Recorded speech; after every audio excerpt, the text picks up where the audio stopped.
Poštovana publiko, dragi prijatelji, gosti i članovi udruženja, dobrodošli na večerašnje predavanje Smisao Svetosavlja danas, koje će nam održati naš cijenjeni gost, profesor dr. Darko Tanasković.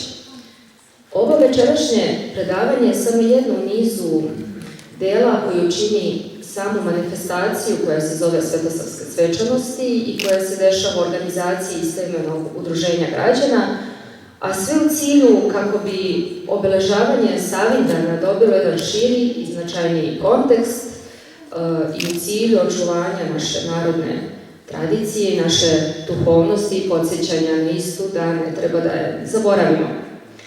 Osnovni cilj udruženja građana Svetosavske svečanosti jeste upravo sabornost u Svetosavlju, zbog čega i želimo da okupimo institucije, udruženja i pojedince u širenju ove ideje i kako bismo ostvarili ovaj cilj, trudimo se da doprinesemo upravo jednom kulturnom, duhovnom i obrazovnom procesu kako u ovom gradu, a i šire i u školama, da se prosto generacije koje dolaze ne zaborave ko smo i šta smo.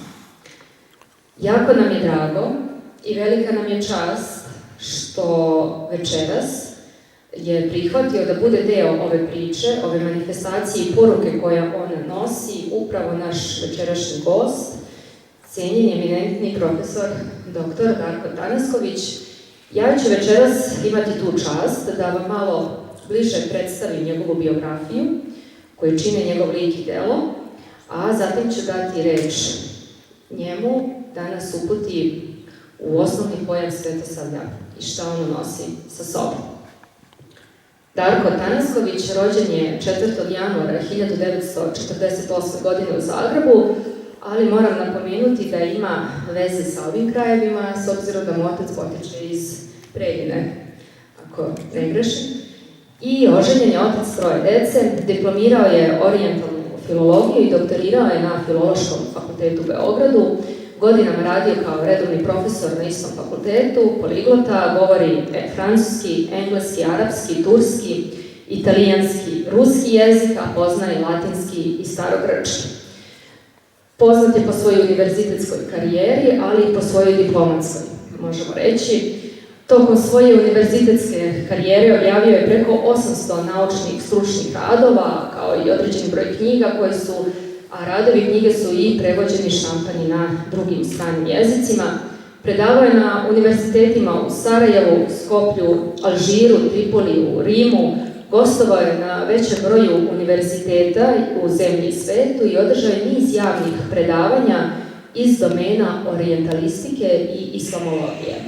Također, bio je upravnik katedre za orijentalistiku, član mnogih upravnih odbora, kao na primjer Filološkog fakulteta, Saveta univerziteta u Beogradu, Instituta za književnost i umetnost u Beogradu, Vaterpolo saveza Srbije, Matice Srpske, Univerzitetske biblioteke Svetozar Marković i Kolarčeve zadužbine. Predsjednik je Upravnog odbora Narodnog muzeja. Također je član mnogih međunarodnih institucija, kao što su Izvršni komitet Euro-Arapskog univerziteta u Rimu, Evropske akademije nauka i umjetnosti u Salzburgu, Akademije nauka i umjetnosti Republike Srpske, Naučnog društva Srbije, Srpske podružnice Rimskog kluba, Društva za turski jezik u Ankari, također član je Udruženja književnih prevodilaca, Udruženja književnika Srbije i Srpskog pen kluba. Od 2010. godine član je Spoljno-političkog saveta Ministarstva spoljnih poslova Srbije.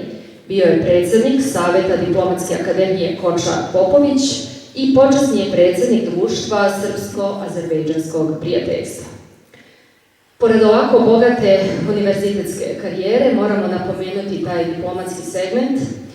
Od 1995. do 1999. godine obavljao je dužnost ambasadora Savezne Republike Jugoslavije u Turskoj i u Azerbejdžanu kao prvi naš ambasador u ovoj zemlji. Od 2001. godine je član Jugoslovenske komisije za istinu i pomirenje, a od 2002. do 2008.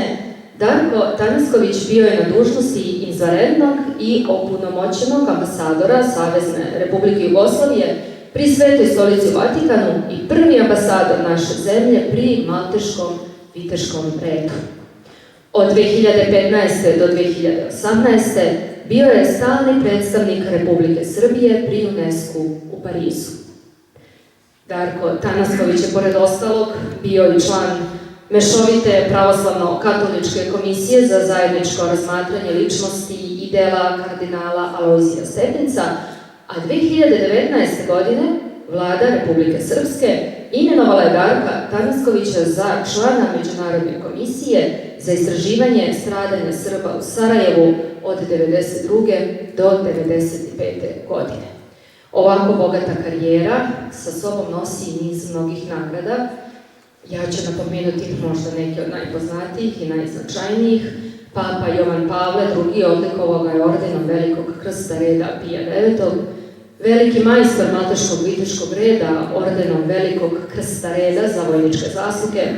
Predsjednik Republike Srbije odlikovao ga je Sretinskom zlatnom medaljom za zasluge. Sveti arhijerejski sinod Srpske pravoslavne crkve dodelio mu je orden Svetog Save drugog reda. Ministarstvo spoljnih poslova dodelilo mu je titulu prvog doajena srpskog elitnog diplomatskog ešalona sa lentom kao priznanje za ukupan diplomatski rad. Udruženje književnika Srbije dodelilo mu je povelju za životno delo. Srpski nacionalni savjet u Crnoj Gori dodelio mu je povelju za humanost i nauku dr. Božidar Bojović Slava Srbinu. Tu su i mnoga druga priznanja kao Zlatni Beočuk, izuzetna Vukova nagrada, kulturni obrazac, zaslužni kulturni delatnik, krst vožda Đorđa Svetimirovića i tako dalje. Ovo je ukratko, mada ukratko je teška reč za ovakvu biografiju, predstavljanje uvod u ovo predavanje i lik i delo gospodina Tanaskovića i ja bih sad želela da mu predam reč, da nas uvede o priču o Svetosavlju, šta ono za nas predstavlja, šta je bilo nekad, šta je danas. Izvolite. Poštovane gospođe i gospodo, dragi Čačani, braćo i sestre, veoma je poseban ovaj trenutak za mene, jer sam svestan činjenice da govorim u gradu koji mi je drag, a koji je ove godine i kulturna prestonica Srbije. I drago mi je što je ovo jedna od prvih manifestacija u okviru svih onih koje će se tokom ove godine održavati i siguran sam doprineti uzletu Čačka na one visine na kojima on jeste, a možda neki to još uvek ne shvataju, čak i neki njegovi žitelji. I zato mi je posebno drago što je ovo u okviru inicijative da se na jedan sadržajniji i osmišljeniji način posvetimo negovanju uspomene na Svetoga Savu. Meni, vašim pozivom, učinjena čast da nešto o tome kažem. Jer ono što nam je svakako potrebno jeste da u životu obnovimo ne kult, već primer Svetoga Save i da svako od nas u meri u kojoj može zaista bude na svetosavskom putu, a to se postiže pored ostalog upoznavanje mlađih sa onim šta je Svetosavlje bilo i šta je danas, a naravno i podsjećanje starijih na ono što su možda zaboravili ili negde zatorili, a možda nikada nisu ni znali. Dakle, zahvaljujem koleginici Petrić koja je saopštila ove neke elemente iz moje biografije. To kada slušate, znate, najiskrenije se začudim da li sam to stvarno ja, ali izgleda da je to tako kad dođete u neke godine, onda se nakupilo određenih rezultata rada u životu, a ona je to veoma umešno i sa mnogo razumevanja učinila da ne bude ni pretenciozno, ni predugačko, ali da mene ipak malo postidi i da se pobojim da li ću ovo što ću večeras reći biti na nivou onoga što bi se moglo očekivati od nekoga koji ima takvu biografiju, a koja i mene čudi, jer znate, kroz život to tako ide prirodno i na kraju se začudite kada dođete do te žetve. Moje večerasnje izlaganje odnosit će se na smisao Svetosavskog zaveta danas. Naravno, moram nešto reći o smislu Svetosavskog zaveta, onako kako ga ja doživljavam i koliko sam uspio da ga razumem i osjetim, i o Svetosavlju kao takvom. Ali težište moga izlaganja treba da bude na ovome danas. Jer sve ostalo nema smisla, ima naravno istoriografskog smisla, ukoliko ne shvatimo u kojoj meri smo privilegovani kao Srbi, da imamo jedan istorijski overeni model, jedan obrazac na kome počiva naš nacionalni identitet i da ga pokušamo biti dostojni u vremenima koje nisu laka, ali ono što je osnovna karakteristika Svetosavlja jeste da je ono uvek i svevremeno i savremeno.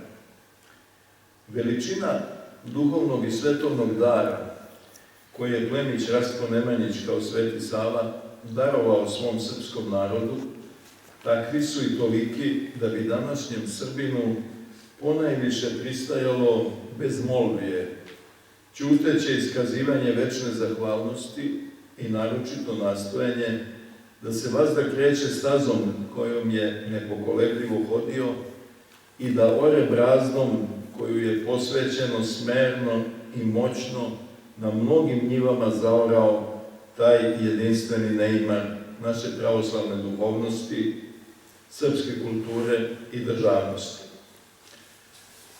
Šta bi se uopšte, što do sada nije već rečeno, još moglo doreći?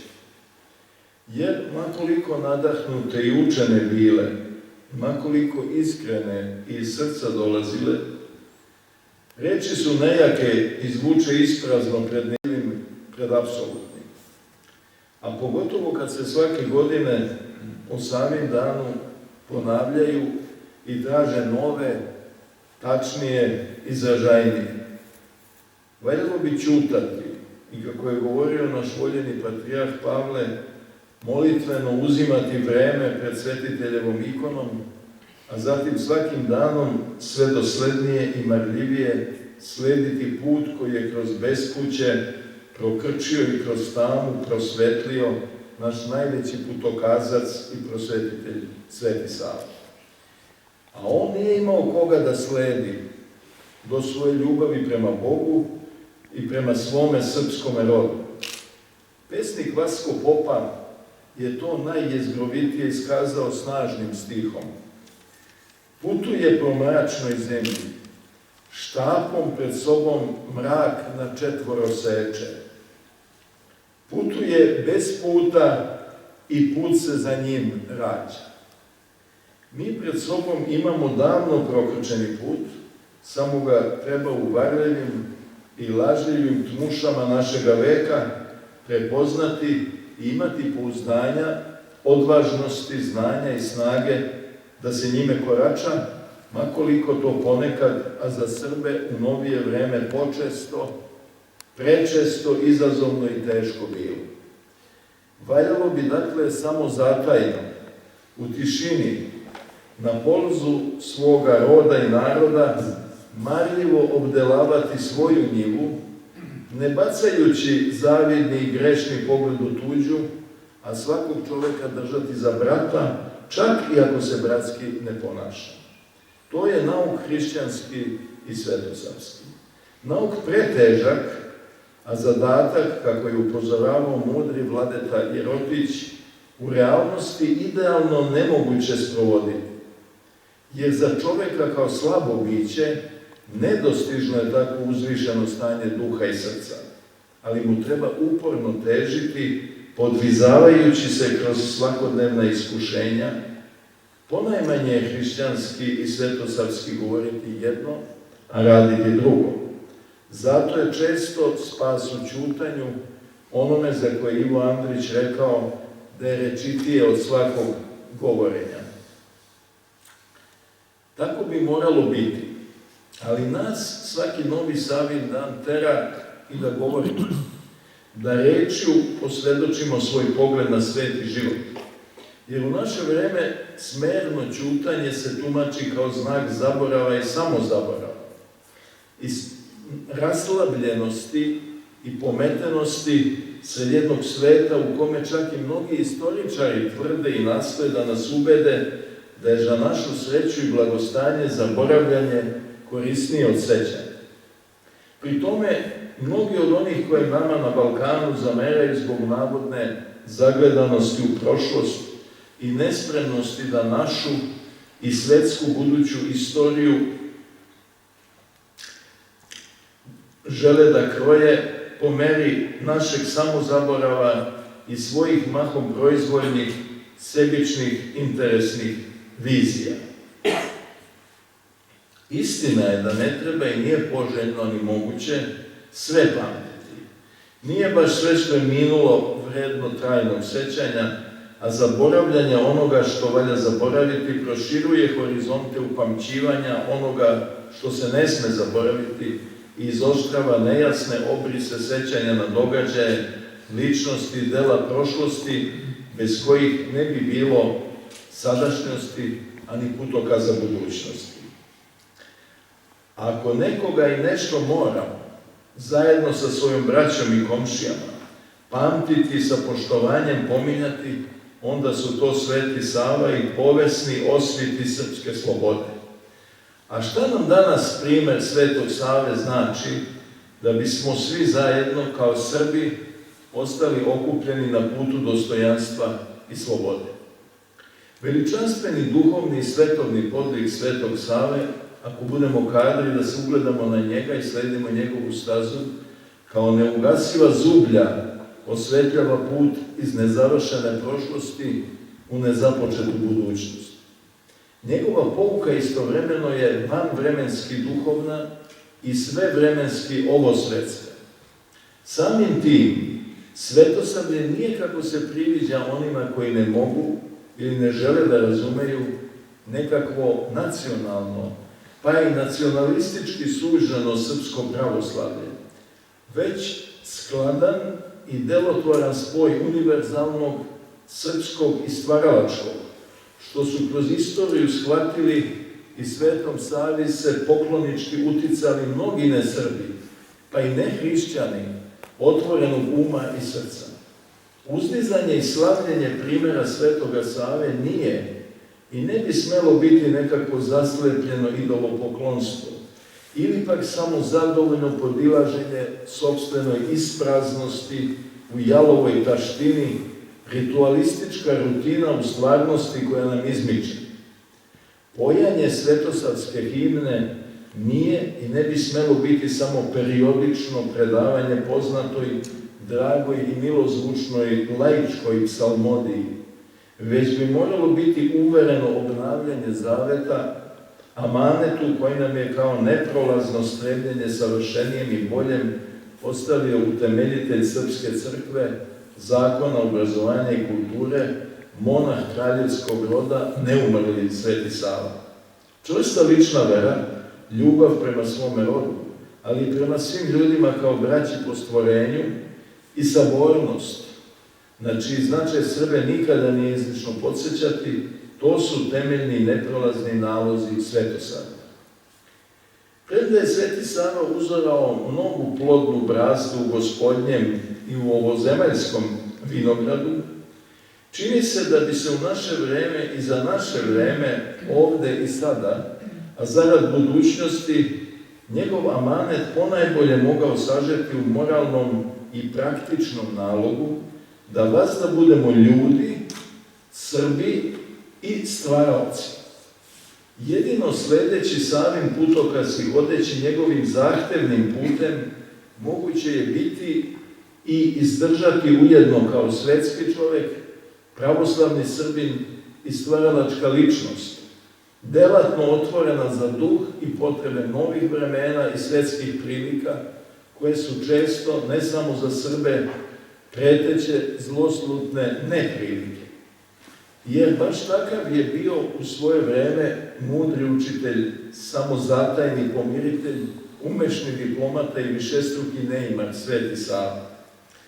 predani sluga Gospodnji, on je poput Isusa Hrista služio ljudima, vazda spreman da kao i Bogo čovek opere noge bližnjima, dajući im primjer najvišeg služenja u najdubljoj poniznosti, bez prezira prema grešnoj ljudskoj prirodi i nesavršenosti sveta. A taj nesavršeni svet je razumevao kao malo ko i umeo da se kroz njega u svojoj misiji sigurno i suvereno kreće, nadahnut ljubavi prema Bogu i brigom za svoj rod i zavičaj. Čitamo li pažljivo žitije svetoga Save iz pera njegovog posljednjih učenika Domentijana, zapazit ćemo da se na stranicama knjige veoma često pominju reči vaseljena i otačastvo. To svakako nije plod slučajnosti, već odraz Savinog vaseljenske duhovnosti i otačastvene odgovornosti. Ljubav prema Bogu nije mu smetala da voli svoju otadžbinu, ili kako se govorilo, od Boga određeni mu udeo na zemlji, i stara se o njenom stanju i napretku. Bio je, dakle, na najpuniji, univerzalni hrišćanski način svetski čovjek, ali i samosvesni Srbin koji je promišljao i uporno, stvaralački revnovao na polzu svoga otačastva. O tome najuverljivije svedoči njegova uspešna borba u teškim vremenima i protiv mnogih prepreka za samostalnost, autokefalnost Srpske pravoslavne crkve, čiju smo 800. godišnjicu ne tako davno svečano obeležili. Evo kako nas Teodosije Hilandarac u svom žitiju Svetog Save uvodi u poglavlje posvećeno Savinom odlasku u Nikeju radi dobijanja od vizantijskog cara Teodora I. Laskarisa i patrijarha Manuela Sarantena autokefalije za Srpsku pravoslavnu crkvu. Pažljivo saslušajte ovo, to je naravno jezik koji nam nije danas blizak, ali u kojoj meri je Sveti Sava uzeo u obzir sve okolnosti tadašnjeg vremena kada je odlučio da se uputi neizvesan put u Konstantinopolj i da ishoduje autokefalnost Srpske pravoslavne crkve. Citiram iz Teodosijevog žitija. Kada je sveti hteo poći u od Boga određeni mu deo, u zemlju otačastva svojega, Božji savet i razum u srce svoje primivši i rasudivši trud nahođenja dugoga puta i darovne izdatke mnogoga zlata kada se dolazi u carski Konstantinov grad, da se tamo posvećuje arhijepiskop, a uz to i razmirice istočnih samodržaca sa zapadnima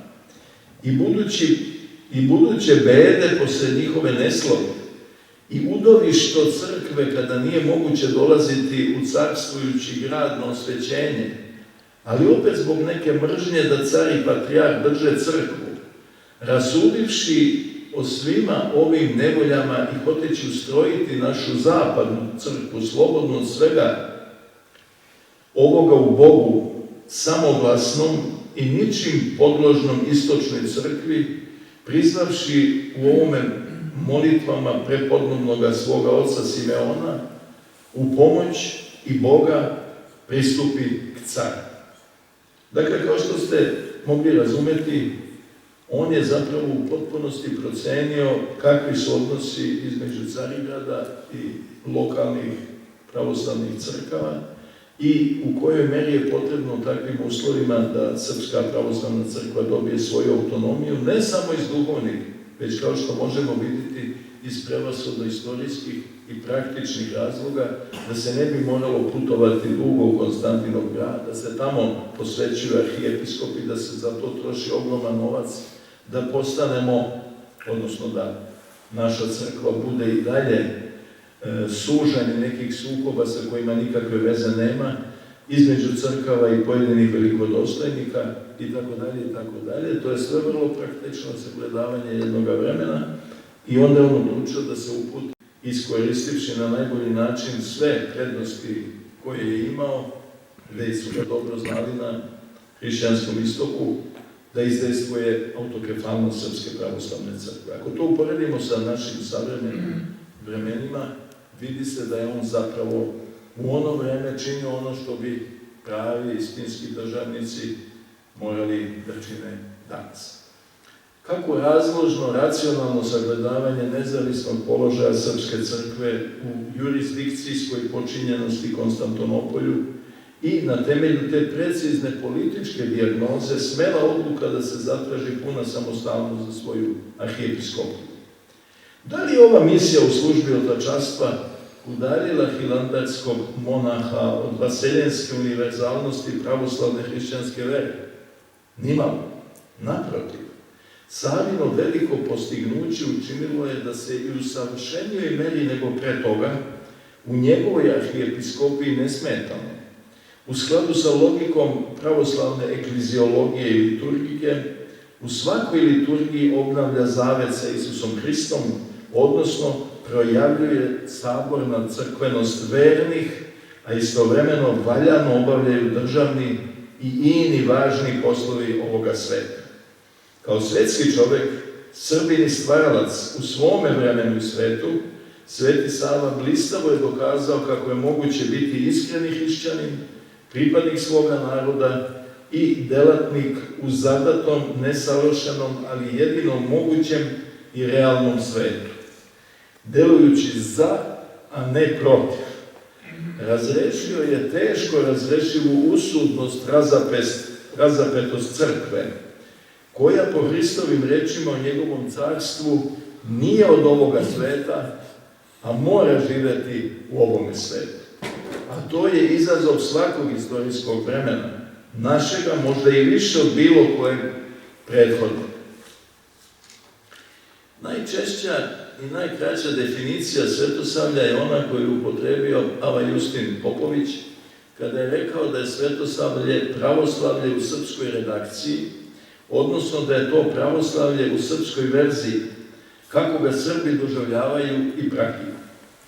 Sveti Sava je shvatio ulogu Srba u promislu ili duhovom domostroju spasenja naroda, čime je trasirao srpski istorijski, državni i ovosvetovni put i razvoj, ali što je bitnije i duhovni put, odnosno nadsvetovni princip sabornosti i zajedništva, ostvariv na zemlji kroz crkvu autokefalnu, koji nadilazi sve ovozemaljsko i vodi narod ka eshatonu, zajednici koja će u sklopu novog univerzalnog izabranja, što je crkva Božja, nadživeti sve svetovno i egzistirati i posle kraja istorije.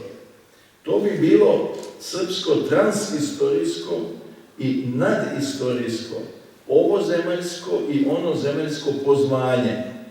Ili, kako je u predgovoru u knjizi Ave Justina Popovića Svetosavlje kao filosofija života 1953. godine konstatovao vladika Nikolaj Velimirović, citiram: Svetosavlje nije drugo do pravoslavno hrišćanstvo srpskog izgleda i iskustva, izraženo u bogougodnim ličnostima, prvenstveno u Svetom Savi Nemanji.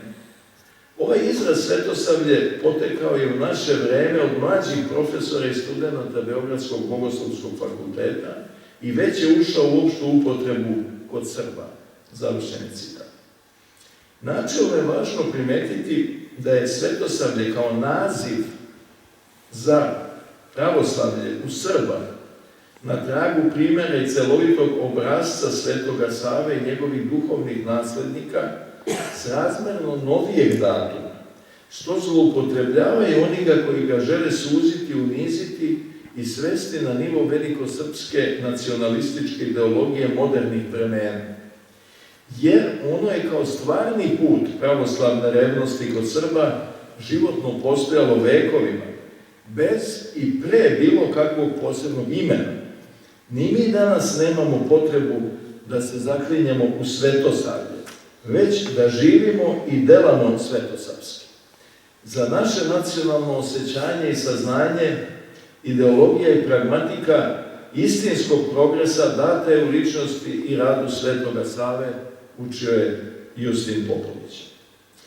Tanani teolog i blagorodni mislilac, kardinal Tomaš Špidlik, verovatno najbolji i najpronicljiviji katolički poznavalac istočnog hrišćanstva, u predgovoru srpskom prevodu svoje dragocene knjige Na izvorima Evrope, objavljene u Beogradu 2007. godine, zapisao je sljedeći misao ruskog bogotražitelja, teozofa i književnika Vladimira Solovjova, sljedeće.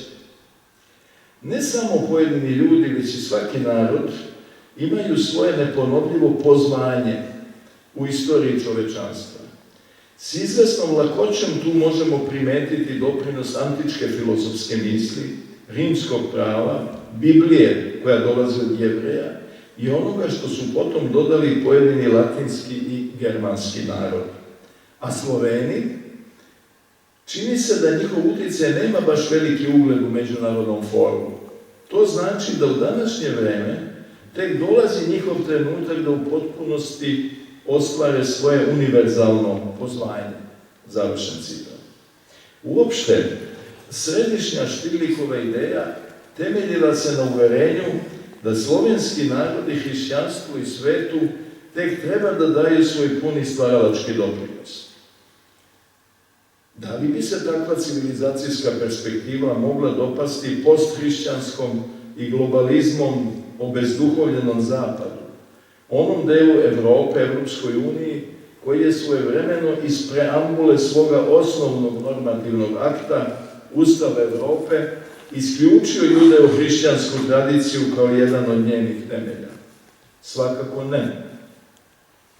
Nisu li ključ odbojnosti prema svemu pravoslavnom na kolektivnom zapadu, pa i dubinski motivi tragičnog rata u Ukrajini, pored ostalog, a možda i preostalog, upravo u odlučnosti da se Slovenima koji ispovedaju pravoslavlje ne dopusti da ispune svoje pozvanje, pa čak i da uživaju pravo na vlastiti izbor i pod navodnim znacima subverzivnu slobodu. A evo šta Tomaš Špidlik kaže o srpskoj sudbini. Citiram. Vekomilno su Srbi primorani da se bore za sopstvenu egzistenciju na granicama tolikih strujanja i stranih invazija. Povlačili su se u planine tražeći materijalno pribežište, ali istinsko duhovno pribežište nalazi se u srcu koje sluša glas sopstvenog identiteta usklađenog s pozvanjem u znaku proviđenja. Zatvoren citat. Ne prepoznaje li se u ovome onaj justinovski, srpski, istorijski, državni, svetovni put i razvoj, ali što je bitnije i duhovni put, odnosno nadsvetovni princip sabornosti i zajedništva. Dakle, nikako samo svetovna, već i duhovna dimenzija identiteta. No, s obzirom na sve zlonamerne ili površne sudove o toj svetosavskoj sintezi, koji u njoj vide ili u nju ideološki učitavaju zanesenjačko, opsenarsko ili sračunato bežanje u nekakve mističke himere, navodne duhovne posebnosti, valja uvek naglasiti da je ono ne samo duhovna, metafizička, već ovozemaljska praktična sposobnost i obaveza racionalnog i delatnog suočavanja sa fizikom realnog sveta i neretko tegobnog kretanja kroz istoriju između klanja i oranja, kako je svoje kapitalno delo na tragu jedne misli Ive Andrića naslovio mudri akademik Milorad Ekmečić. Sveti Sava se nije samo usredno molio, već i predano radio za svoj narod, njegovu crkvu, ali i državu. Sličnih primjera duhovnog i svetovnog podvižništva velikih predvodnika bilo je i u nekih drugih naroda, ali su oni ukupno uzevši retkost i predstavljaju privilegiju ljudskih zajednica koje su njima bile darovane. Srpski narod je među takvim srećnim narodima. Premda te svoje sreće iz više uzajamno uslovljenih razloga nije u punoj meri svestan. Reklo bi se čak da su moći Svetosavlja svesniji bili srpski dušmani, pa su na sve načine nastojali da mu zatru ishodište i iskrive smisao. Nije slučajno Sinan Paša odlučio da spali Savine nadonosne mošti. Danas se na mestu za koje se verovalo da se na njemu taj svetogradni čin odigrao, dižu kupole najvećeg novoizgrađenog pravoslavnog hrama na Balkanu. Nije li u tome neka pouka? Trebalo bi da bude, kako za one kojima amanet Svetoga Save pripada, tako i onima koji ga napadaju i naročito iz najbližeg susjedstva do kriminalizovanja kleveću. Evo primjera radi kako Svetosavlje u Matici Crnogorskoj leta 2012. određuje jedan od ideologa protiv srpskog montenegrinstva Danilo Radonjić. Citiram. Ideologija Svetosavlja nastala prije više od stoljeća i po, a između dva svjetska rata iz srpskog crkvenog vrha proklamovana u obliku političkog modela imperijalnog etnofiletizma, oslonjenog na lik jednog nacionalnog sveca, kamuflažno je zadržavana u okvirima hrišćanske dogme da bi trajnije i jače djelovala. Ta ideologija postala je oprobano sredstvo asimilatorskog plavljenja svijesti kod pravoslavnih dijelova Srbima okolnih naroda, koji su se poslije Prvog svjetskog rata našli u granicama Kraljevine Srba, Hrvata i Slovenaca. Po svojem karakteru Svetosavlje se naslanja i na ideju o izabranom narodu, što ga svrstava među ideologije rasizma.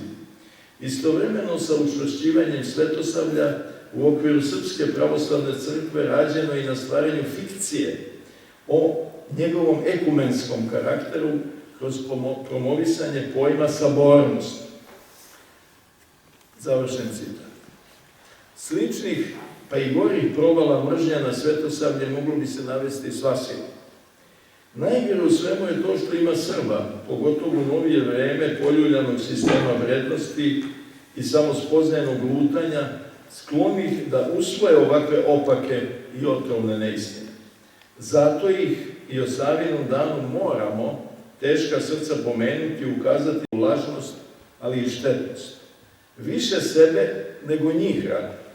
Radojeviću i sličnima ubedljiv odgovor gromko su saopštine veličanstvene litije u Crnoj Gori i tu sasvim nedavno masovna i ozarena proslava Božića pred hramom Hristovog vaskrsenja u Podgorici. Ali upravo ne bi bilo svetosavski odgovorno samo nehajno odmahnuti rukom, što smo neretko u iskušenju da učinimo, hrabreći tako nedostojne opadače, da bi se i u našem rodu i na strani moglo trajnije poverovati njihovim neutemeljenim tvrdnjama. Jer još u stari Latini rekli da ćutanje znači odobravanje, kako se najčešće, ne sasvim precizno, prevodi poznata sentencija quitacet consentire videtur, čiji je međutim tačan prevod ko ćuti izgleda kao da se slaže, izgleda kao da odobrava, videtur. Ne smemo dozvoliti da bilo kome izgleda da se saglašavamo sa iskrivljenim i tendencioznim tumačenjem Svetosavlja, jer ono je, kako već rekao smo, uporište i oslonac našeg nacionalnog, duhovnog i svetovnog identiteta. To je evanđelski i organski nacionalizam, kako ga je definisao vladika Nikolaj Velimirović u knjizi Pravoslavlje i politika, gde se nacionalizam razume u skladu sa svojim izvornim značenjem, svest o nacionalnoj pripadnosti, a onda izvedeno i rodoljublje i rodoljubivost, a nikako nacionalistička isključivost, pa i šovinizam, kako se u novije vreme shvata ovaj zlosrećni pojam. Niko danas gotovo ne govori više o nacionalizmu kao nečem pozitivnom, što je, uzimajući u obzir izvorište, semantičko izvorište ovoga pojma, potpuno pogrešno, ali, nažalost, rasprostranjeno. Citiram, takav nacionalizam Sveti Sava je smislio u narodnu dušu, ukorenio i svom narodu kao, naglašavam, ostvareni ideal u amanet ostavio, kazuje vladika Nikolaj, ističući da njegov nacionalizam nije ni uzak, ni isključiv. Kad naglašavam ovo kao ostvareni ideal, time želim da ukažem na to da Svetosavlje nije nikakva utopija. Svetosavlje je realizovano kroz srpsku prošlost i istoriju i to treba uvek imati u vidu jer je ono realizovano na ovome svetu u prilikama kakve su u datom trenutku bile na ovome svetu, na onome delu onoga sveta koji je bio dodeljen Srbima da na njemu žive. Iako je svoje najimpresivnije mladićke godine proveo u internacionalnoj sredini Svete Gore, piše vladika Nikolaj, Sava nije postao internacionalist, no žarki i evanđelski nacionalist. Nije dao da se do njegovog srca dohvati šovinizam ili isključivost prema drugim narodima, bližim i daljim, nego je pružao svoju pomoć svakome narodu Božijem na zemlji, gdje god je dolazio i gdje god je mogao. Ne osjećaju li, završen citat, ne osjećaju li baš zato savremeni, strani i domaći navodni internacionalisti totalitarnog uma i osvajačkih namera Svetosavlje kao najvećeg neprijatelja, jer je ono, budući evanđelsko, istinski univerzalno, što njihov suženi globalizam nikako nije, a ujedno je jasno nacionalno, srpski samosvesno, a ne anacionalno, beslovesno. Ista svojstva čine ga neprihvatljivim i svakom uskogrudom verskom ili nacionalističkom fundamentalizmu i ekstremizmu. Islamiste vređa praznovanje školske slave Svetoga Save u nacionalno mešovitim sredinama. A nedavno je Reisul Ulema Islamske zajednice u Bosni i Hercegovini, Husein Kavazović, upozorio na to da se radi stvaranja povoljnog ambijenta za nekakve zlikovačke nakane protiv Bošnjaka, citiram, veličaju ratni zločinci i njihovi politički rezultati, promovira svetosavska ideologija i donekle ustašizacija kulturnog, obrazovnog i medijskog prostora. Završen citat. Postavljanje Svetosavlja u istu ravan sa ustaštvom nije samo skandalozno, već i moralno monstruozno. Izvesni Zlatko Pinter na braniteljskom portalu, pozivajući se, nažalost, i na neke srpske, pod navodnim znacima, autoritete, piše između ostalog da je, citiram, radikalna kleronacionalistička ideologija zvana Svetosavlje, nastala 30. godina prošloga veka u krilu srpskog fašizma sa Nikolajem Velimirovićem i Dimitrijem Ljotićem kao vodećim ideolozima, glavni duhovni pokretač svih zala koja se rađaju i izviru iz današnje srpske pravoslavne crkve. Završen citat. Iako uvek valja imati na umu staru istinu, nije šta ti kaže, nego ko ti kaže. Pred ovakvim obsesivnim antisvetosavskim ideološkim harangama nije dopušteno ostati nem i bez odziva, jer reč je o živim, opasnim namerama onih koji su i najuzornije hrišćanina i neodstupnog svetosavca, blagorodnog počivšeg patrijarha Pavla, bili spremni da optuže kao ratnog huškača. Greh mu je po svojoj prilici bio u tome što je u tragičnim ratnim uskrštenjima stao u svoj narod, kao što je to Srpska pravoslavna crkva uvek činila. Da li se možda očekivalo njegovo pastirsko priklanjanje dušmanima srpskom? Pomenuti Pinter se ne uzdržava i pušta na volju imaginacije za krvavljene mržnje. Citiram. Patrijarh ne vidi reke krvi koje teku oko njega i ne stidi se masovnih klanja i zla koje su njegovi sunarodnici činili i čine, niti o tome govori. Završen citat. A naš patrijarh je neumorno govorio: budimo ljudi. Zatim, obavezni smo da i u najtežoj situaciji da postupamo kao ljudi i nema toga interesa, naglašavam, ni nacionalnog, ni pojedinačnog, koji bi nam mogao biti izgovor da budemo neljudi. Završen citat. Ni jednostavnijeg, ali ni zahtevnijeg svetosavskog amaneta za svako vreme i za sva vremena. uspeti u dobru, a pogotovo u zlu, biti i ostati čovjek. Rekao je čestiti patrijarh Pavle i da neće ne velike, nego ni najmanju Srbiju po cenu zločina. Mrziteljima ni to nije bilo dobro.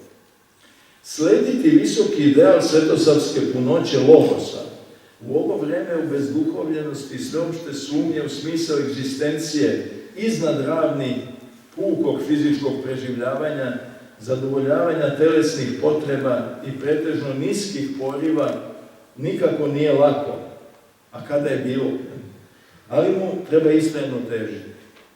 Takav izbor predstavlja jedini izgledan put ka meti za srpski, ali u biti svaki drugo pravoslavni i ini narod koji istovremeno ostajući privržen univerzalnom sistemu vrednosti i jedinstven u svom identitetu želi da bude dobar i pouzdan, uvažen sused u okruženju i da se aktivno i punopravno uključi u burna i izazovna zbivanja na planeti, sarađujući sa svima, a ostajući svoj. Može li se u tome uspeti? Mnogi nas uveravaju da ne može, da se svet iz osnova promenio, da je bolje da zaboravimo na Svetoga Savu i ne opterećujemo se, kako vole da kažu, nazadnim verskim i nacionalnim mitovima. U najširem smislu, međutim, kako je to još davno zapazio vladika Nikolaj, citiram, Sveti Sava može biti i današnjoj Evropi učitelj u zdravom nacionalizmu, evanđelskom i organskom. I u tome je on potpuno savremen, još više nego savremen. On je čovjek budućnosti i u tome on je bio i ostao do ovoga dana evropejac i to jedinstven među evropejcima. Zato, završen citat. Naša sadašnjost jeste upravo budućnost o kojoj je zborio vladika Nikolaj. Ko može razložno osporiti da bi savremenoj, mahom posthrišćanskoj Evropi na sudbonosnom raskršću između bića i ništavila, između sebe i ne sebe, obrazac svetosavskog i evanđelskog nacionalizma mogao biti put izlaza iz duboke i neizvesne krize. Neki to već i počinju shvatiti. Baš zato luciferski neimari te posvemašnje planetarne krize i osjećaju snažnu odbojnost i divlju mržnju prema Svetosavlju i onim Srbima koji su moderni. U širem smislu to važi i za vas celo pravoslavlje i sve pravoslavce koji to nisu zaboravili da to jesu i ne žele prestati da budu. To nije nikakva teorija zavere ili srpska, odnosno pravoslavna, samozavaravajuća ili samosažaljavajuća viktimistička fantazija, već gruba istina koju događaji već odavno uverljivo, a u ove dane i dramatično potvrđuju. Ima li odista razloga da uprko svim izazovima i poricanjima, uključujući ono najpogubnije, samoporicanje, u svetosavskom zajedništvu duha i kulture koji je iznad događajne istorije i njenih povremenih i privremenih zaokreta, Srbi samosvesno, dostojanstveno i realistično ne nastave kretanjem današnjim i sutrašnjim svetom i vremenom, van kojih i bez kojih nijedno u sebe zatvoreno, izdvojeno nacionalno pregnuće nema izgleda na uspeh. Uveren sam da takvih razloga nema. Naprotiv. Jedino kao svetski ljudi, Srbi i stvaraoci svoje sudbine, uz Božju pomoć u saradnji sa ljudima i narodima dobre volje, budućnosti možemo imati.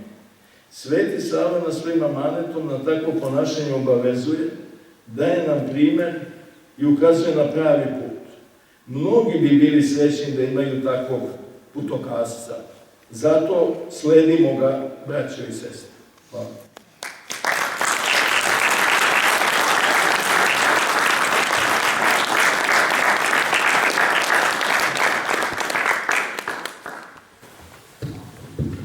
Hvala vam još jednom. A ja bih želela da pitam publiku koliko neko želi da postavi pitanje. Može.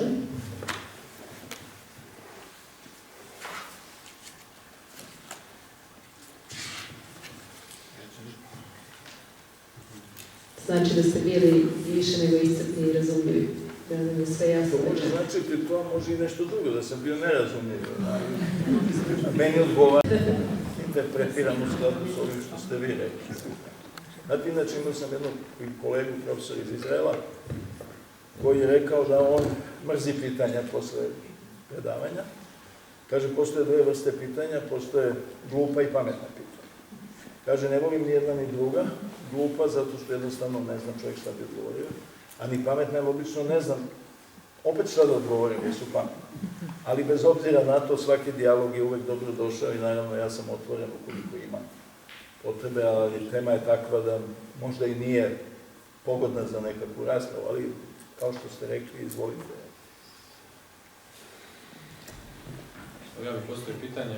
Nemojte, vi mnogo znate o stvari. Možda ste orientalista islamolog, pomenuli ste malo naše muslimani koji sebe vole da nazivaju Bošnjacima i govorili ste o odnosu koji oni danas imaju prema Svetom Savi i Svetosavlju. Da li je tako kod svih njih i koliko se to razlikuje od njihovog odnosa prema Svetom Savi u 19. i početkom 20. veka, po vašem mišljenju? Naravno, dobro pitanje na koje se ne može kratko, a verovatno i potpuno tačno odgovoriti, jer s jedne strane nemamo dovoljno vremena, s druge ja sasvim sigurno nedovoljno poznajem tu problematiku, ali bih mogao reći ono što je moj utisak. Prije svega, vaše pitanje ste vi izvanredno tačno i precizno postavili. S jedne strane, kakav je odnos nekih, a možda i većine današnjih muslimana zvanih Bošnjacima prema Svetome Savi, odnosno odbojnost koja postoji prema ovoj takozvanoj ideologiji Svetosavlja, i da li je to istovetno onome kakav je odnos bio između dva rata, recimo i u 19. veku. S jedne strane, sadašnji odnos prema Svetosavlju proizlazi iz toga što svako misli iz sopstvene glave. Budući da su to glave koje su najvećim delom potpuno zatrovane jednim radikalizovanim i krajnje ideologizovanim shvatanjem sopstvene vere, odnosno islama i njene misije u svetu, u toj opštoj radikalizaciji, koja je naravno imala kod nas i svoj izraz u tragičnom građanskom međunacionalnom ratu, sasvim je jasno da sve ono što predstavlja suštinski identitet neprijatelja i protivnika se nastoji srušiti, bilo u fizičkom smislu, kao što smo imali prilike da vidimo često, ili u ovom možda opasnijem simboličkom i moralnom smislu. Prema tome, ljudi koji nisu kadri razmišljaju o nekim drugim širim kategorijama međuljudskoga, po prirodi stvari moraju imati ovakav odnos prema Svetosavlju. On je danas karakterističan pre svega za, uslovno rečeno, muslimanske pa i bošnjačke intelektualne elite, odnosno one njihove predstavnike koji se javno oglašavaju. Veliki deo muslimana o tome uopšte ne razmišlja, ne ima neki naročiti stav, kao što je to srećom slučaj. A to što nemaju i što se to baš i ne prihvata tako dobro, proizlazi upravo iz činjenice koju ste pomenuli, a to je da je odnos muslimana, pogotovo u nacionalnom i verskim mešovitim sredinama, prema onome što se može smatrati, recimo, kultom Svetoga Save, bio u velikoj meri pozitivan. Ja sam napomenuo samo kratko ovde da su se i nehrišćani otvorenoga uma, koji su živeli u mešovitim sredinama sa pravoslavnima, često priklanjali upravo Svetome Savi, njegovoj zaštitničkoj moći i njegovim čudima za koje su verovali da im mogu pomoći u nekim životnim tegobama, tako da je i ovde, i u Srbiji, i u drugim krajevima imamo situacije da su čak muslimani obnavljali neke kapele i crkve Svetoga Save, dolazili po samim danu, i oni se pridruže ukazivanju na veliki značaj ovoga svetitelja, i to nije potpuno iščilelo kod naroda, pogotovo u nekim delovima naše bivše države. A kad je reč o ovom odnosu prema Svetosavlju nacionalno mešovitim sredinama, gde se stalno insistira na tome da se verska ravnopravnost mora ostvarivati na jedan potpuno nemoguć način, kroz to da bude nekakva ekvidistanca i znači potpuno uklanjanje bilo kakvih elemenata religioznosti iz javnog prostora, pogotovo tamo gde u školama, bolnicama i na drugim mestima dolaze pripadnici svih vera i nacija.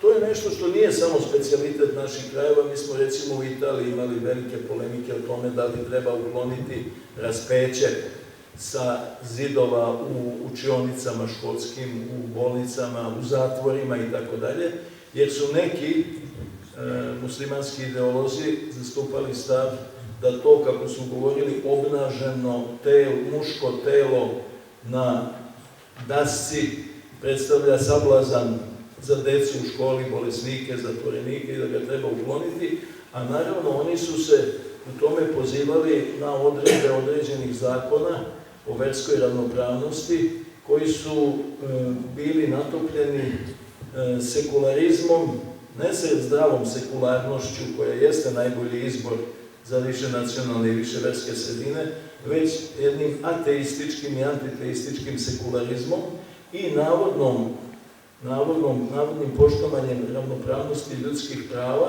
gde zapravo sve što je različito predstavlja u nekom smislu i uvredu za onoga koji ne pripada toj grupi. To je naravno na tragu onoga opšteg pokušaja, sam ga ovde kratko pomenuo, da se sve niveliše, da se ljudi liše tradicije, sopstvenog identiteta i da zapravo uplove u nekakvu beslovesnu situaciju koja bi pogodovala u potpunoj kontroli nad svetom.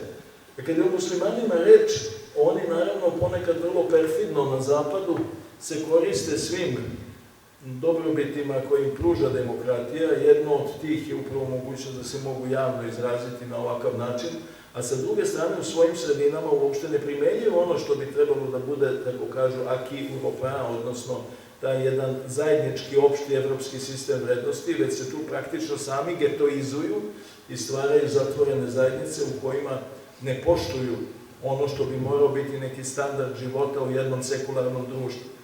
I to je, međutim, čini mi se, sem kod nekih ekstremnih krugova takozvanih internacionalista, imamo ih, nažalost, sad na vlasti u pojedinim evropskim zemljama, naročito su jaki u Skandinaviji i nekim drugim zemljama.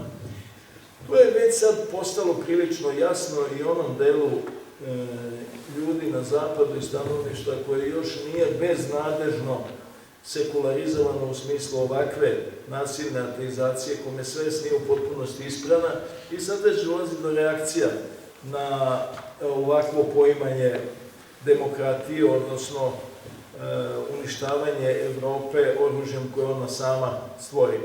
Dakle, kad se sve to uzme u obzir, i neću naravno da držim posebno predavanje o tome, ja mislim kad je reč o Svetom Savi da je odnos prema njegovom kultu, njegovoj ličnosti i ulozi u istoriji neka vrsta lakmusovog papira koji se može primeniti i na, recimo, muslimanske i katoličke sredine, jer upravo kod onih koji su najuskogrudniji, koji su najekstremniji, koji su fundamentalistički izneverili i opšte hrišćanske poruke, na najbolji način može upravo to pokazati. Na sreću, ja ne zato što treba da govorim sa stanovišta nekog zadatog ontološkog optimizma, nego stvarno mislim da to nije beznadežno, da naravno svet se menja, to je jedna dijalektika koja se stalno kreće i mislim da u ovom smislu, kao što sam ja naveo neke citate ovde, mislim da to ipak ne može opstati jer zapravo može doprineti potpunom razaranju i ljudi i planete, a svet je stvoren da ne bude takav i posle mnogo patnji, žrtava, zabluda, na kraju će se doći opet na put spasenja, ali će to mnogo, mnogo koštati. I u tom smislu mi moramo biti budni, mi moramo objašnjavati suštinu Svetosavlja, a ne samo se zgražati nad napadima na Svetosavlje. Mi moramo živeti svetosavski, zaista u savremenom dobu, i to je ono što je, recimo, katolička crkva mnogo više i bolje razvila nego naša i pravoslavne crkve uopšte. To je takozvani apostolat laika. Naime, u katolicizmu, kao što znate, postoje vrlo jake katoličke organizacije koje nisu sačinjene od klera, sveštenstva, primjera recimo Opus Dei i neke druge, možda nije najbolji primjer jer ona prilično ozloglašena, gde se zapravo svetovnjaci, laici, ali ljudi koji nose u sebi hrišćanski sistem vrednosti, žive u skladu s njim, zalažu u svakom trenutku i svuda, na radnom mestu, na ulici, u kafani, svuda, da kroz sopstveni primer afirmišu prave hrišćanske vrednosti i život u skladu sa tim vrednostima. I to je zapravo jedan put kojim se mora ići, jer savremeni čovek nije naročito prijemčiv za klasični katehizis i za pristup koji je nekada bio svojstven crkvi. To su primetili i kod nas, u naši arhijereji, ali recimo, pošto u tim stvarima uvek idu za korak ispred, to su primetili u katolicizmu.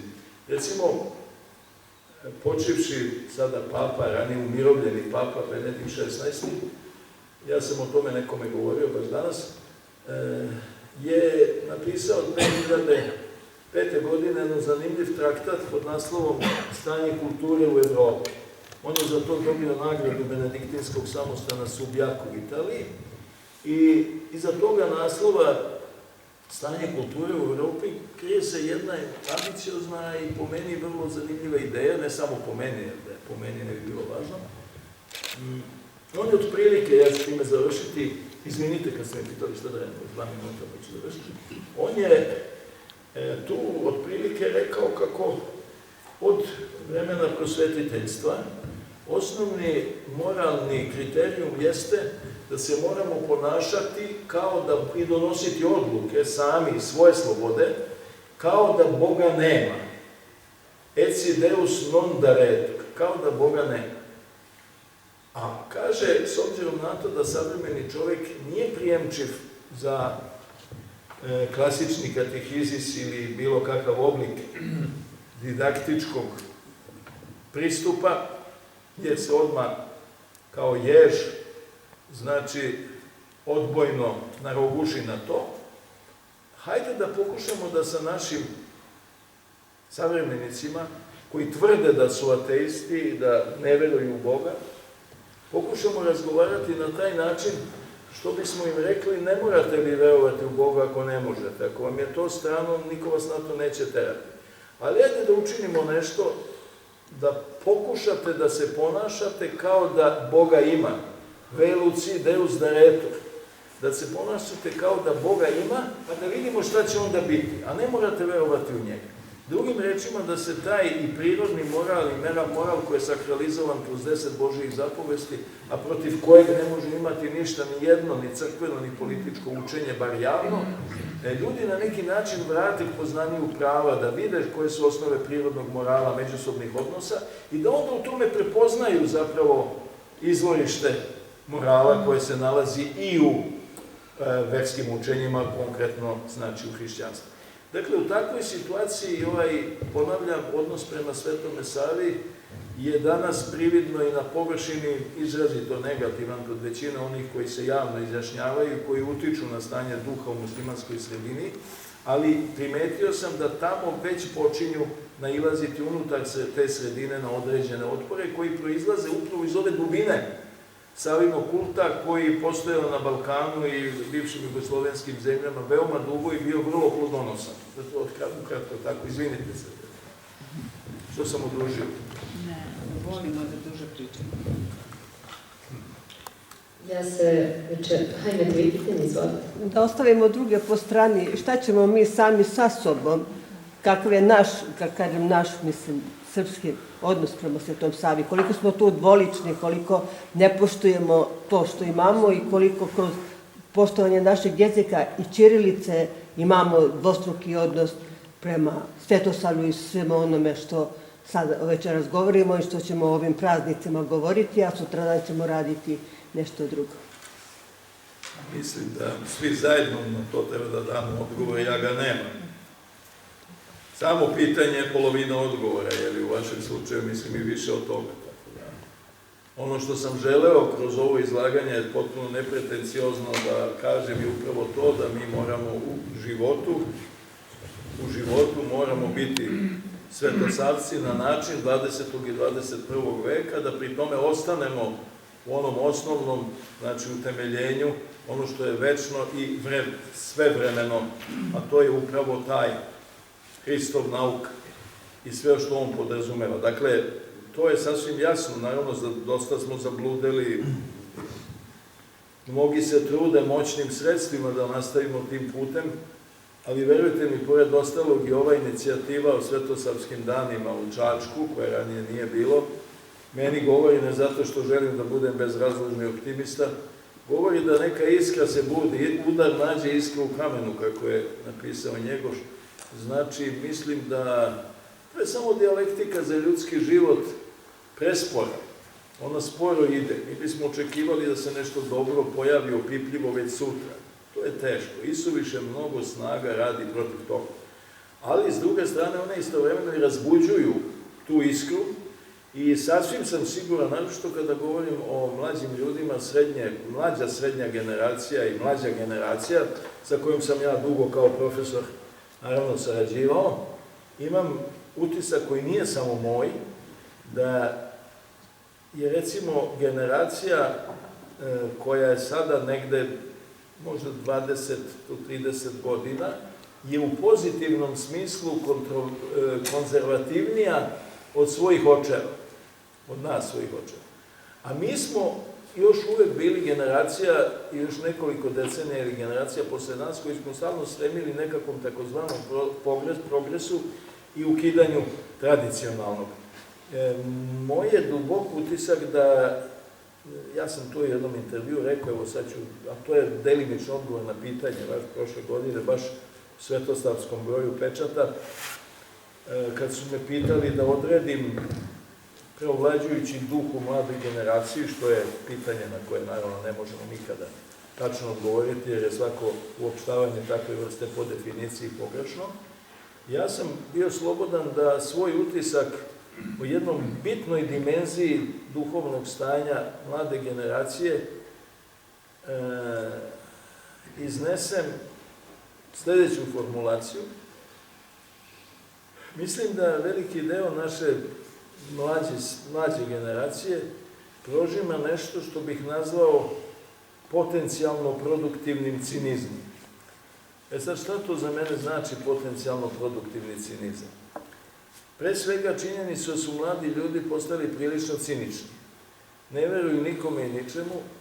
Čuli su od starijih, a i sami proživeli, jer se istorija ubrzala, mnogo toga što im govori da sve te priče ideološkog karaktera, koje trebalo bi da budu spasonosne, a čiji su proroci ljudi, najvećim delom političari i neki ideolozi, zapravo nisu ništa dobro doneli i da nisu doneli nikakvo spasenje, niti ukazale na put spasenja. Dakle, oni sve teže mladi ljudi prihvataju bilo kakve ideološke priče i nije nimalo lako njih zaista zainteresovati za neki program koji po definiciji njima sumnja. To je dobro, zato što je onda vrlo teško može neko da ih lako obrlati i vrlo teško može neko da ih skrene na svoj put koji je često interesni, u krajnjoj liniji štetan i destruktivan.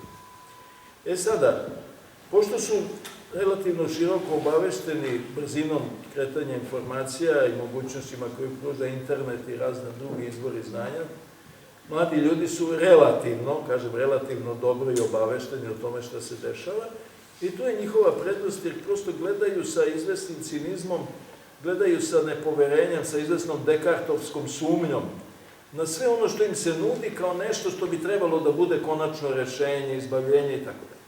Sad to je pozitivno ukoliko sa te tačke oni ne krenu ka negiranju svega postojećeg, indiferentnosti prema svemu i nečemu što vodi putem nihilizma. Znači, apsolutnog poništavanja i samih sebe i svega. I to je put koji je opasan i kojim veliki deo i mladih ljudi, čitavih generacija ide i koji je stimulisan na to sadašnjom kulturom i potrošačkom i medijskom i tako dalje. Sve do nekih najčudovišnijih vidova. Međutim, ukoliko sa tog raskršća gde se nalaze, tog svog cinizma, nepoverenja prema svemu, oni uz malu, ali nikako nametljivu pomoć starijih, uspeju da izgrade svoju paradigmu za novo vreme, koja neće biti nikakvo spasonosno ideološko učenje, čak ni religijsko, već nešto što će oni stvoriti živeći u ovom svetu, suočavajući se na njim i nastojeći da ostvari ono osnovu što je prvobitni čovjek u svom svetu hteo da ostvari, nešto konstruktivno i dobro. Ako znači uspeju sa te tačke da oni krenu ka stvaranju nove paradigme oslobođene ovih nanosa prošlosti, iako naravno u kontinuitetima je uvek diskontinuitet, u diskontinuitetima je kontinuitet i u svim revolucijama imate i prethodnu fazu prerevolucionarnog stanja, ukoliko to mladi ljudi uspeju, onda tu ima šanse i ima budućnosti. Pokojni filozof, naš veliki Mihajlo Đurić, je pisao o tome izvanredno, naročito o toj analizi nihilizma, koja je opasan, tog ništavila, koje sve obesmišljava. I on je uporedio čoveka savremenosti sa jednom strelom koja je odapeta sa jednog džinovskog luka i taj čovek, ta strela, stremi nekuda. On više ne zna ni odakle odapet, niti zna kuda stremi. I to je naravno strašno i to vodi ka jednom nihilističkom raspadu svega. Međutim, meni se čini iz kontakta sasvim opipljivog sa mladim ljudima i tako dalje, da se polako nagoveštava mogućnost, jer udar, kao što rekao, nađe iskru u kamenu, da ti mladi ljudi ne ostanu kao cinici, negatori svega postojećeg i da ne skrenu u nihilizam, već da stvore svoju paradigmu za novo vreme. Tu mu se ne može nametljivo pomagati, jer ako bi se nametljivo didaktički u tome pomagalo, usmeravalo, prvo, ko smo mi koji smo toliko grešili da imamo pravo da nekome ukazujemo na put, kod nas naravno ta svest ne postoji, mi vidimo da ljudi koji su nam govorili neke potpuno pogrešne stvari pre 20-30 godina i sada pokušavaju da nam objasne o čemu se radi, kuda treba da idemo, umesto se povuku, potpuno ima takvih primjera mnogo. To oni neće prihvatiti, ali diskretno, kroz razgovore, kroz ukazivanja primjerom, kroz svetosavski život, o čemu smo sada govorili, vi možete njima ukazati, jer smisao je tu. A čovek ima potrebu za smislom. Kad se izgubi smisao, onda naravno prestaje sve. A mladi ljudi ne vide smisao. Iako na ovaj način, rekao bih, nenametljivo, ali služeći se stvarnim vrednostima koje bi ih privukle, a njih ima mnogo, to je kao sa klasičnom muzikom. Ako je nikada nije čuo, on nema nikakav afinitet da sluša klasičnu muziku. Međutim, ako neko sluša, ali nenametljivo, ne da ga utaraš na silu da sluša koncert, nego da se u okruženju pojavljuje klasična i dobra muzika, možda i u nekim novim aranžmanima, ja sam slušao mlade koji kažu, upa, ovo je nešto mnogo dobro. Šta je to? Pa ja kažem, to je to i to. Upa, ovo je lepo. A da mu kažeš, aj sad slušaj Beethovena, da, kaže, kako Beethoven. Drugim rečima, to je jedna dijalektika u kojoj moramo svi raditi najbolje što možemo, a ja sam želeo da kažem da to moramo da radimo na taj svetosavski način. To je donekle odgovor. Ja se još jednom zahvaljujem.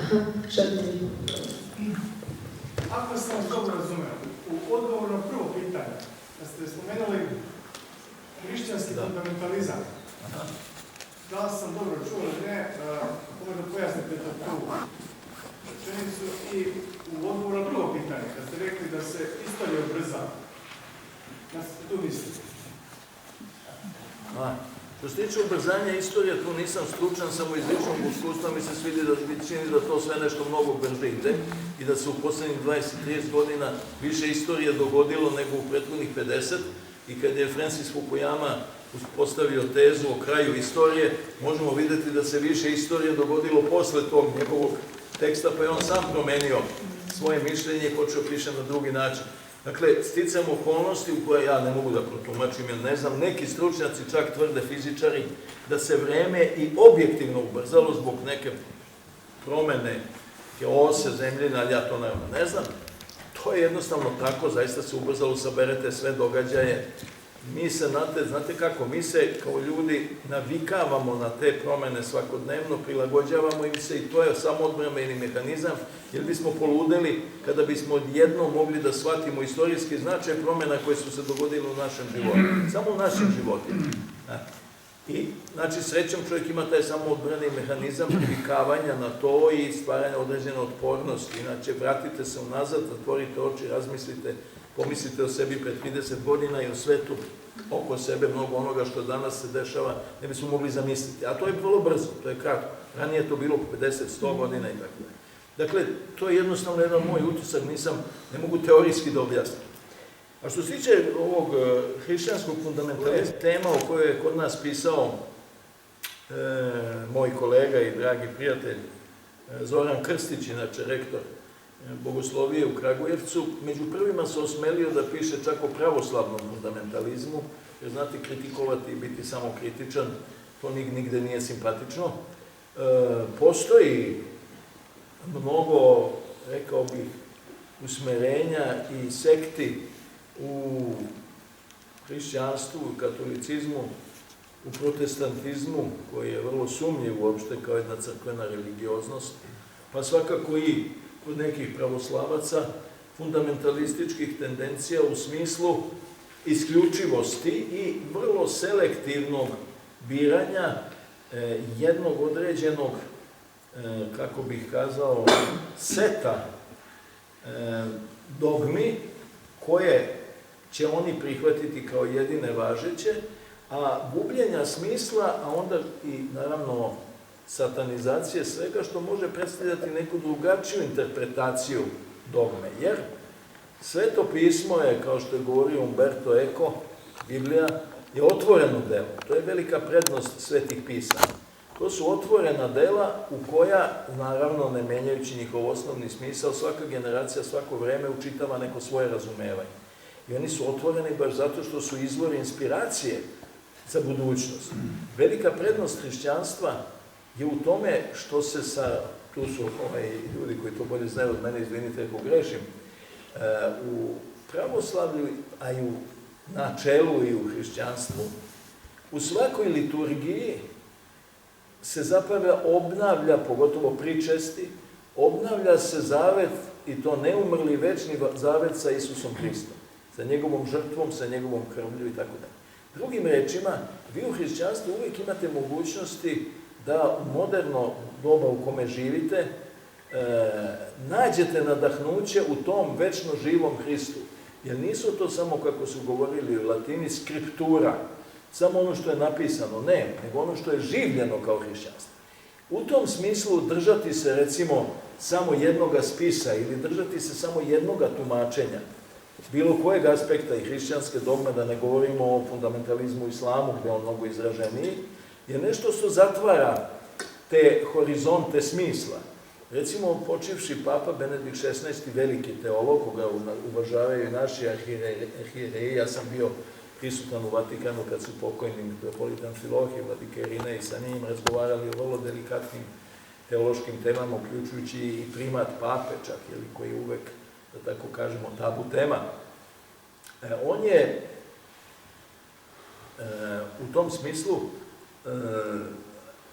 govorio neke stvari koje su bile vrlo teško prihvatljive u katolicima. Vidite, on je čak morao da ostavku, uslovno rečeno, što nije inače bilo karakteristično, jer u izboru pape se projavljuje Sveti Duh, pa je malo čudno kad onda neko da ostavku, ali eto, vidite, i to se dešava. On je veoma osuđivao određene oblike katoličkog fundamentalizma, koji je bio selektivan u interpretaciji određenih delova Biblije na način koji je bio vrlo redukcionistički. A on je sam imao problem sa svojim mentorom kada je radio habilitacionu disertaciju o Svetom Bonaventuri. I on je zastupao stav da, kad se radi o konkretno Svetom Bonaventuri, da se ne može samo uzeti u obzir ono što je napisano, odnosno skriptura, već da se mora sagledati celokupno delovanje toga svetitelja, pa da se onda interpretira njegovi profesori su bili, evo da kažem, fundamentalistički orijentisani i priznavali su samo ono što je bilo napisano na papiru i on nije mogao da brani tezu, osporili su mu tezu i nije je odbranio zbog toga što njegov mentor jednostavno nije dozvolio da se razgovara na bilo koji drugi način nego onako kako je to smatrao da treba. Pa recimo među metodistima u protestantizmu imate direktno fundamentalista. Sad, ti fundamentalisti nikad ne mogu biti pravi interpretatori širine hrišćanskog učenja, jer ono je bezobalno.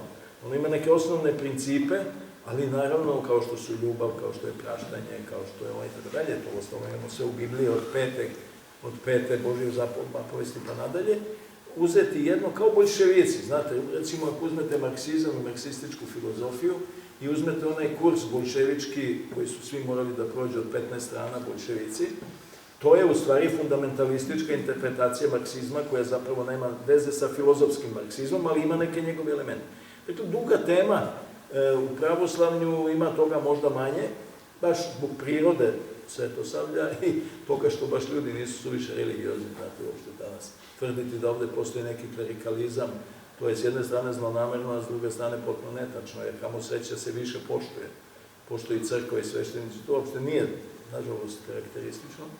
I zato mislim da na ovo pitanje ne mogu kratko da odgovorim, ali činjenica je da postoji uvek iskušenje u svakom verskom učenju, pogotovo u monoteističkim religijama, da se pretvori u fundamentalizam, jer imaš jedan fundamentalni princip, to je jedan Bog, znači sada na toj osnovi se uvek može fundamentalistički rasuđivati, toga recimo nema u budizmu, nema u šintoizmu i tako dalje, jer nisu praktično religije u ovom monoteističkom smislu. Ali, izvinite, nećete. Želim da poštovanu publiku i sve one koji su večeras ovde prisutni prvo pozovem da prisustvuju sledećim događanjima u okviru naše manifestacije. Sutra, 26. januara, svetosavski koncert u muzičkoj školi u 19 časova, zatim 31. januara koncert muzičkog sastava veroučitelja Đorđa Radojkovića u osnovnoj školi Ratko Mitrović u 7 časova uveče i 2. februara zatvaramo našu manifestaciju takođe koncertom muzičkog sastava veroučitelja Đorđa Radojkovića u osnovnoj školi dr. Dragoša Mišović u 19 časova. Ja se još jednom svima zahvaljujem večeras na prisustvu i pažnji. Doviđenja, do sledećih svečanosti sledećeg dana.